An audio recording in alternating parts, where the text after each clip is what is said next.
Hi, my name is B. Riley, and I'm a senior bioengineer, and I'm going to introduce you all to some features on MySlice. In this video, I'm going to show you how to view grades, adjust your schedule, and search for classes.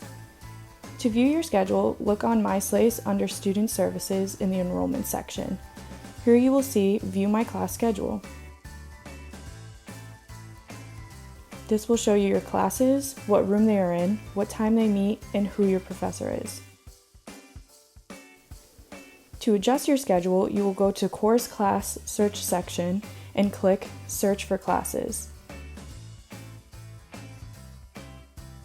You will be brought to this page. Here you can even look up courses by course code, subject, or even time.